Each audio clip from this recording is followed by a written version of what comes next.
Hello and welcome to Nerdy Miniatures, and to our first content video of the Sylvaneth Spearhead series, starting with my hero, the powerful Branchwych. So, if you want to see how I did it, then just keep on watching. First off, this video is going to be a lot shorter than the Seraphon Saurus Oldblood video, as there is no mount included with my hero, but that doesn't mean it will be any less frustrating to build.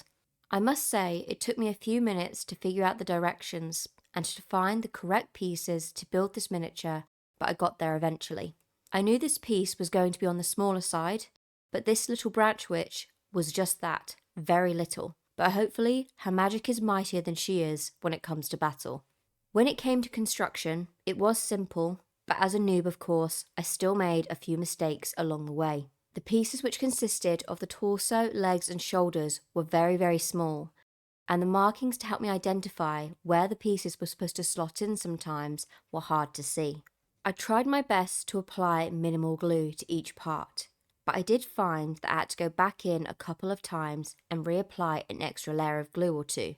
I'm sure one layer would have probably been enough, but because I'm a noob I did not know better, but I do know for future models. Unfortunately, due to the extra glue, I did find that some detail was lost on the legs, but we will not know how much until it comes time to paint the figure. Then came time to put together her head and her long vine that comes from the back of her neck. The vine was simple enough, as it had some small markings showing where it had to be placed, so with some patience and waiting for the glue to dry, that was attached. Something I didn't notice when I was putting the head and the antler back piece together was a small piece of plastic left from the stencil that was attached to the Branchwich's face. In fact, I didn't notice this at all until it was already attached to the rest of her body. I then attempted to use cutters and a knife to carve off the excess plastic, but I was worried that would take too much off or just knock the head off the figure altogether, which I did not want to do to avoid a rage. Speaking of things that were rage-inducing, the attachment of the Branchwich's scroll arm / hand was incredibly frustrating. I struggled to get the placement just right and ended up going in multiple times with glue, which was 100% a mistake, but we learned from them. I decided to place the arm a little higher up than it was probably meant to go in the end, creating a higher bent arm effect, and held it in place until it dried. Although incorrect, I don't think it changed the final product that greatly. Now it came time to add the final details to this tree sorceress. It was time to add her other arm / staff scythe thing, unsure what you would call her weapon of choice, along with her little bug friend that hangs out on her back / shoulder. When attaching her arm, it was simple enough, just took some patience while I waited for the glue to dry. At some point during this build, I attempted to use tweezers as these small pieces were on the finicky side, but in the end, I think they didn't really help me all that much, so I discarded them. From looking at my build book, I realised that both hands needed to attach to the weapon, so I attempted to do this by leaning the weapon slightly higher up her scroll arm. This was purely a creative decision, and of course it didn't look as good as it would have if I attached the arm properly, but it goes to show that you have to try things and persevere, even if it's proving to be a little on the frustrating side, but you'll hopefully end up with a product that you like, or at least, in my opinion, is good enough. One thing I did notice was towards the end of the build, the metal rod inside the Citadel plastic glue seemed to get gummed up with the glue, as when I went to attach the worm to the witch's back, either none would come out or way too much glue would come out. Although, this did kind of work in my favour, as the excess glue helped repair the leg of my figure, which was beginning to fall off at this point. This was definitely a skill issue, and mostly me just being a bit too heavy-handed with this small figure.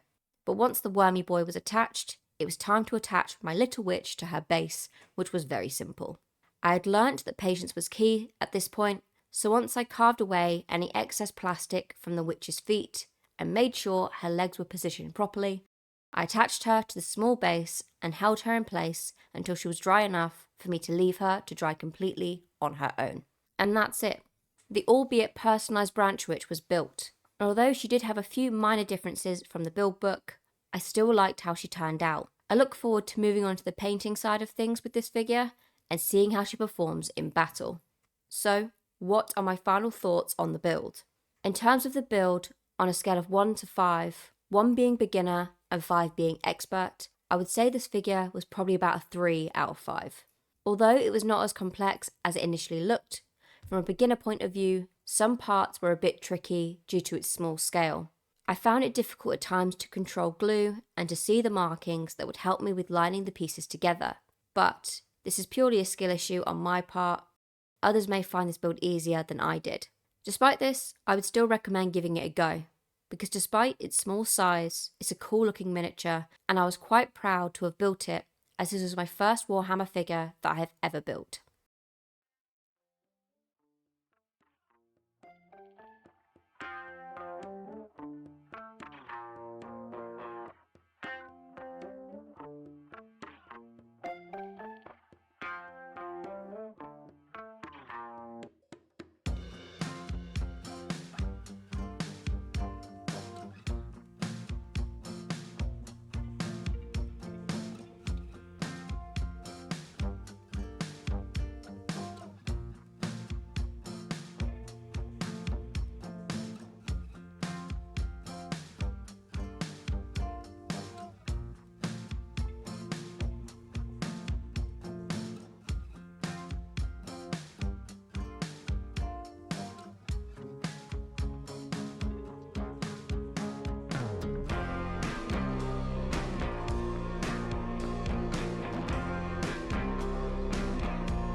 So what will be next?